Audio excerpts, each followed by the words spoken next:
Hello fam, welcome back. ಇದು ಪಾಪುದು 2.5 ಮಂತ್ಸ್ದು ವ್ಯಾಕ್ಸಿನೇಷನ್ದು mini vlog ಆಗಿರುತ್ತೆ. ಪಾಪುಗೆ 24th ವ್ಯಾಕ್ಸಿನ್ ಹಾಕ್ಸ್ಬೇಕಾಗಿತ್ತು, ಬಟ್ ನಾನು 30th ಹಾಕ್ಸಿದ್ದೆ. ಯಾಕಂದರೆ ಪಾಪುಗೆ ತುಂಬ ಕೋಲ್ಡ್ ಮತ್ತು ಕಾಫ್ ಇತ್ತು, ಹಾಗಾಗಿ 5 ಡೇಸ್ ಡಿಲೇ ಮಾಡಿದೆ. ಪಾಪುಗೆ ಸ್ನಾನ ಮಾಡಿಸಿ ರೆಡಿಯಾಗಿ ನಾನು ಕೂಡ ರೆಡಿಯಾಗಿ ಹಾಸ್ಪಿಟಲ್ ಕಾರ್ಡೆಲ್ಲ ಎತ್ತಿಟ್ಕೊತಾ ಇದ್ದೆ. ಜಾನುಗೆ ಸ್ವಲ್ಪ ಮೂಗ್ ಮೇಲೆ ಗಾಯ ಆಗಿತ್ತು, ಹಾಗಾಗಿ ಅವಳು ಮುಖ ತೋರಿಸ್ಕೊಳಕ್ಕೆ ನಾಚ್ಕೋತಾ ಇದ್ಲು. ಪಾಪುನ ರೆಡಿ ಮಾಡಿಸಿ ನಾನು ರೆಡಿ ಆಗಿಬಿಟ್ಟು ನಾವು ಹಿಂದಿನ ದಿನ ಟೆಂಪಲ್ಗೆ ಹೋಗಬೇಕಾಗಿತ್ತು 3 ಮಂತ್ಸ್ ಒಳಗಡೆ. ಹಾಗಾಗಿ ನನ್ನ ಹಸ್ಬೆಂಡ್ ಊರಿಗೆ ಬಂದಿದ್ದರು. ಮನೇಲಿರುವಂದು ಇರಲ್ಲ ಅಂತಂದು ಕುಣೀತಾಳೆ ಹಂಗೆ ಅವಳಲ್ಲ ಇವಳು ದೊಡ್ಡ ಮಕ್ಕಳು. ಅದನ್ನ ತಕ್ಕನಂಗೆ ಅವ್ರ ಅಮ್ಮನು ನಮ್ಮಮ್ಮ ಗೌರ್ಮೆಂಟ್ ಹಾಸ್ಪಿಟ್ಲಲ್ಲೇ ಕೆಲಸ ಮಾಡೋದ್ರಿಂದ ಕಾರ್ಡೆಲ್ಲ ಎಂಟ್ರಿ ಮಾಡಿಸಿ ಕಾಯ್ತಾಯಿದ್ರು, ಬೇಗ ಬನ್ನಿ ವ್ಯಾಕ್ಸಿನ್ ಹಾಕ್ಸೋಣ ಅಂತಂದ್ಬಿಟ್ಟು.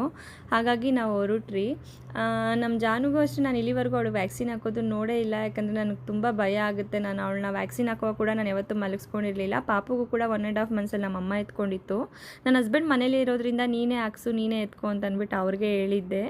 ನಾನಂತೂ ಅದನ್ನ ನೋಡೋಕ್ಕೂ ಹೋಗಿಲ್ಲ. ಅಲ್ಲಿರೋ ನರ್ಸ್ ಕೈಗೆ ಫೋನ್ ಕೊಟ್ಬಿಟ್ಟು ವೀಡಿಯೋ ಮಾಡಿ ಅಂತ ಹೇಳಿದೆ. ಆದರೆ ನನ್ನ ತಮ್ಮನಿಗೆ ಹೇಳ್ಕೊಂಬರ್ತಿದ್ದೆ, ಅವಳಿಗೆ ಚುಚ್ಚಿರೋದು ಆದರೆ ನನಗೆ ನೋವಾಗ್ತಿದೆ ಅಂತ. ಕಣ್ಣೀರು ಬಂತು, ಬಟ್ ಅದನ್ನು ಕ್ಯಾಪ್ಚರ್ ಮಾಡೋಕ್ಕಾಗಿರಲಿಲ್ಲ. ಹಾಗೆ ಆನ್ ದ ವೇ ಬರ್ತಾ ಮ್ಯಾಂಗೋಸ್ ತೊಗೊಂಡು ಬಂದ್ರಿ. ಇದ್ರದ್ದು ಕಂಟಿನ್ಯೂ ಲಾಗು ನೆಕ್ಸ್ಟು ನಾಳೆ ನಾನು ಅಪ್ಲೋಡ್ ಮಾಡ್ತೀನಿ. ಅಲ್ಲಿವರೆಗೂ ವೆಯ್ಟ್ ಮಾಡ್ತೀರಿ.